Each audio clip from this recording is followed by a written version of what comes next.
I want to share with you an extremely important and pertinent lesson with regards to our approach to the Seder Pesach, particularly this year as we find ourselves in close quarters and in the confines, strictly within our own families, our homes, and our immediate relations.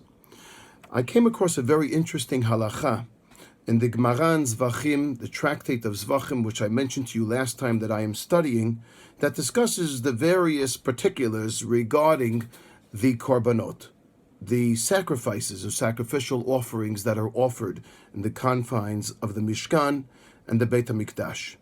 And one of the halachot that is brought down in the Mishnah is as follows: Ubekulan hakohanim risha'in lishanot ba'achilatan. On Daf Tzadik Aleph Amud Aleph, the Gemara says that with regards to all of the korbanot, all of the sacrifices, the Kohanim, the priests who receive various gifts, parts of the animal from the sacrifices that they are allowed to eat, depending on which sacrifice it is, they are allowed to prepare that meat, that cut of the animal, according to their liking, according to their own taste. Says the Gemara, my timer, why is this? Amar Kra, the pasuk, the Talmud Torah says rather, as follows: Lecha netatim lemoshcha. The Torah says, Hine natati lecha et mishmeret trumotai. I have given to you, says Hashem, to the Kohanim, your particular portion. Lechol kodshei b'nei Yisrael lecha netatim. For all of the sanctity that the Jewish people offer to you, I have given to you, the Kohanim, the priests. Lemoshcha, appointed specifically for you, ulevanecha lechok olam. Lemoshcha means to appoint for you. In other words, you have the ability to appoint those portions of the korban, of the sacrifice, for yourselves. Says the Gemara, lemoshcha legdula. As long as that meat or that gift is eaten for the greater purpose of serving Hashem, as the Kohanim, the priestly vestments, and the priests themselves are meant to do, kederech she'amelachim ochlin, then you are allowed to eat the meat according to your particular preference, just like melachim ochlin, just like kings eat as well. In other words, there are certain kings who prefer their meat tender. There are certain kings who prefer their meat harder or tougher. And then there are certain who prefer rare, medium. You get the point. And the point is that the Kohanim ultimately are allowed to enjoy the meat, to enjoy their gifts, the presents that are given to them by Bnei Yisrael according to their particular liking. And this is a very, very important halacha. The Gemara in Chulin, on which this is based as well, says as follows: Amar Rav Chisda, matnot keuna, the presents that are given to the Kohanim, cuts of meat, ein ne'echalot elat tzli, should only be eaten roasted, ve'ein ne'echalot ela bechardal, and they should only be eaten or prepared in mustard sauce. Now, this seems to be a contradiction. Right, our Gemara in Zvachim, the Talmud in Zvachim says clearly that the Kohanim could eat the meat according to their own liking. And yet here in the Gemara in Chulin it says that it should be prepared tzli, roasted under mustard sauce. But what if a Kohen, a certain priest, does not like that mustard? Or what if a Kohen prefers a lighter or a boiled meat, or a meat that is not prepared in the roasted way? Says most of the Rishonim, the Ritba, the Rashba, the Ramban, Nachmanides, as follows: Ve'ikala Meimar. There are those who say, Delav dafka amrinan hachatzli v'chardal. We are not clearly instructing definitively that the Kohanim, the priests, have to eat the meat with mustard sauce and roasted. Ela shene'amar shene'echalot ala sova u'biliftan. They can eat it, and ultimately it should fill them. Biliftan, it should give them certain ornament, or it should be something that is eaten as an extra, a delicacy. Kederech she'melachim ochlim, like kings eat, fit for kings. Derech hana'ah v'ta'anug, they should enjoy the meat. V'chol echad kefi mashu ohev, and everyone should eat and partake from their portion according to what they love, v'ne'eneh yoter, and according to what they enjoy most.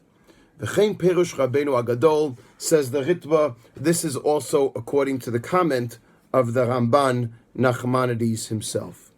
And there is an extremely important message that we learn from this entire context, and that is ultimately when the priests take from the korban, from the sacrifice, they are meant to take and enjoy it. They are meant to relate, if you may, to it, to the gifts that they're using in order to be subservient to Hashem, in order to service Hashem in the confines of the temple, according to their liking, according to something that will enhance and make them enjoy their service of Hashem. Our dear Gila was a wonderful person, and she was someone who was able to appreciate people according to who they were, not according to how we saw them, not according to how perhaps we would judge them by their outer appearance or even by what they had to say. But Gila was someone who saw through them. She was someone who was able to enjoy the people around her. She was someone who wanted to relate and to enjoy to the people around them. She didn't see them necessarily as tzli or mevushal, prepared in a certain way, or stigmatized, or that they had to fit a certain mold.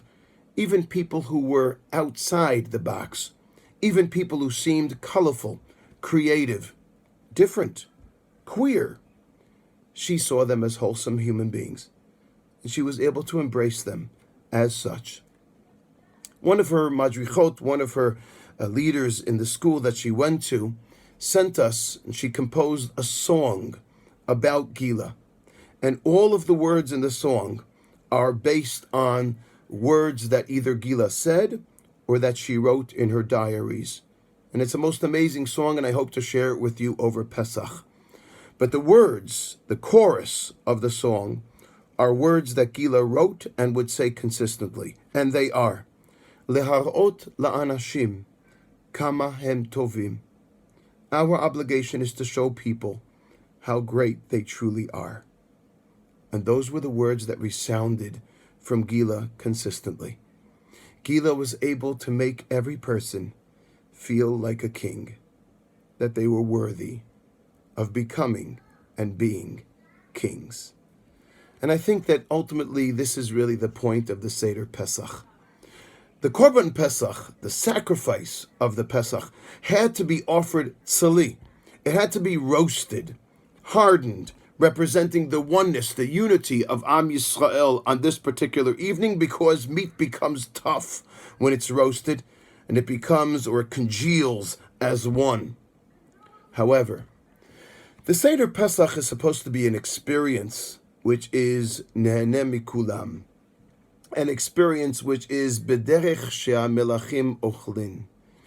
We look around us and we see all of our children sitting around us, and we realize that every single child is different, and every child has a means or a different way of expressing themselves, and every single member of our family has their own needs and needs to be addressed in a different way.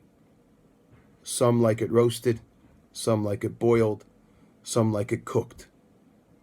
But everyone needs to feel like a melech, like a king, like your opinion is important, like your personality matters, that you can have an effect on Am Yisrael. And this is the point of the Seder Pesach, the direction which we need to feel and understand when we sit amongst our family, when we sit amongst our children, is to remind them that their opinion matters, that every question counts. And this is ultimately what we're trying to strive for Seder Pesach. On behalf of my family, we want to thank our dear Gila for reminding us of this most vital and pertinent point as we approach this Chag HaGeula, the holiday of redemption. And let us hope and pray that as each of us sit around the Seder, be it by ourselves or with our spouses or with our children or with our that relatives, as they expand, that we should be able to see every single one and say, you are a melech, you are a king, you're special in your own special way. The Gila way. Chag Kasher V'Sameach.